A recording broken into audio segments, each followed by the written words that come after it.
12 years ago, I walked away from everything that was familiar to me. My home and country, my family and friends, and it wasn't only by choice. Honestly, I had no other option. I had to escape. While Finland is praised as one of the happiest countries in the world, I was unhappy, lonely, depressed, and a borderline alcoholic with a bad attitude. I was trying to finish up my thesis to graduate as a sound engineer and have an idea for my future. Unfortunately, I didn't have any. I was in a negative loop, ready to explode. And that had spiraled my life into a situation where I had my back against the wall. Late one night in December 2011, I had joined a group of friends for a reunion in Helsinki. I was getting drunk as usual and ready to move to a bar. While my friends entered, I saw some familiar faces outside and stayed out to talk with them for a few minutes. Then I realized I had left my wallet in my car and couldn't get in because I had no money. It was freezing cold and dark outside, so I had to get in soon. I tried calling my friends. No one picked up.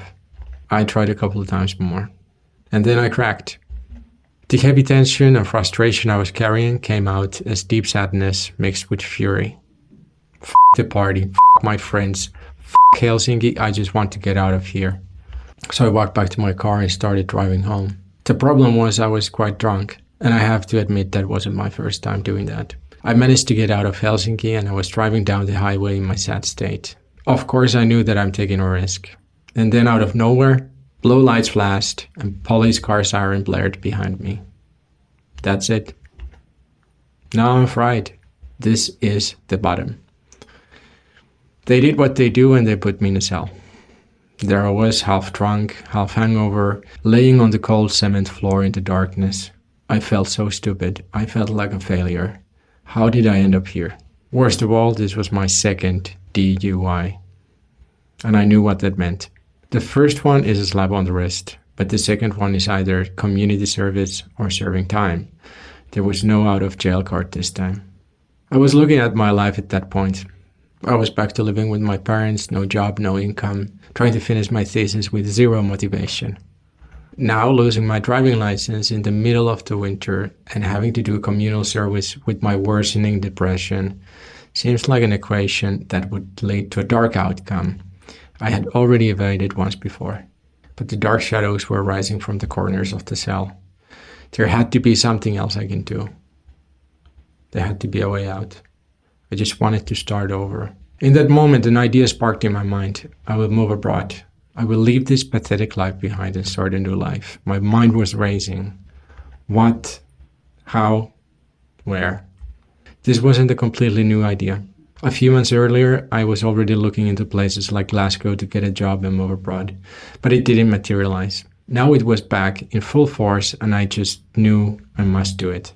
I got out of the jail next day and was lucky enough to have some of my friends to pick me up and drive my car home. Once there, I told nothing about the DUI to my parents. My plan either works or falls apart, but they will not know unless they find out.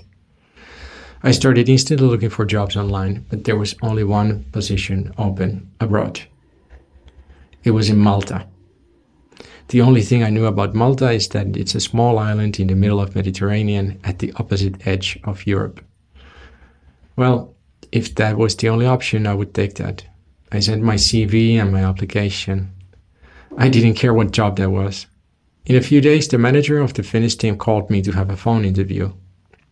We got along well and I showed that I was interested and willing to move soon.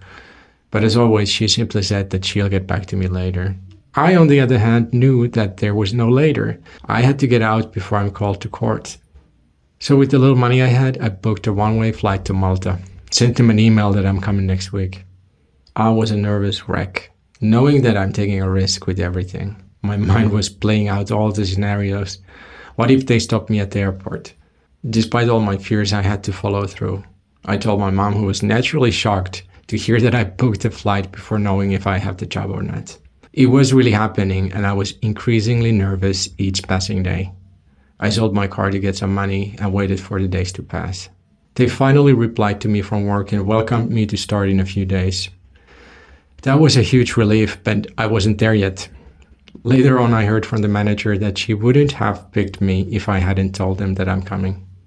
On my last night in Finland in early January 2012, I walked out on the icy road, Watching the dark and white landscape lit by a full moon and framed by high lines of spruce on both sides, I thought to myself, this is it. 25 years of Finland is enough for me. This is my last night. Next day, my dad took me to the airport. At this point, I came up with all kinds of excuses to avoid driving myself. I had my backpack and a suitcase, supposedly ready to move to a new country I knew nothing about and didn't know anyone, if they let me pass the security. I did pass the security, went to the gate, and boarded the plane with my pulse close to a 200 per minute while trying to keep a poker face. Then I finally got into my seat and felt how the wheels took off. I was in the air. The gamble had worked, and I was flying out to my new freedom. It wasn't the end of my tribulations, of course, but I had passed the biggest hurdle now. In Malta, I walked out of the plane into a warm sunlight and Mediterranean breeze, in stark contrast to the freezing conditions back home. The company had booked me a hotel for 2 weeks, so I got to my prepaid hotel and watched the marina with traditional Maltese fishing boats from my balcony. I couldn't believe it. I've made it. I walked down the street to eat my first pastizzis, watching the flow of tourists and locals. The sun and the fresh air in a completely new environment were breathing a new life into me. At that point, I didn't know how long my newfound freedom would last, but I decided to enjoy it as much as I can. For me to move abroad, I had to risk everything, but I knew deep inside of me that it was the right choice. Was everything smooth sailing afterwards? No, but I managed. For example, at the office, they required me to give them a police conduct certificate to show that I don't have a record. Obviously, I couldn't get one from Finland, so I went to a local police station, handed my passport and asked for a Maltese one. This, by some miracle, passed through, and I didn't have any trouble with that later on. On another occasion, they called me from Finland about my court proceedings while I was working. Under the nose of my boss, I had to stay calm and settle the matter. They told me that my community service had been turned into a jail sentence because I had left the country. At that point, I had just settled in and found a new routine. There was zero chance of me coming back to Finland to go sit in a cell. So I stayed.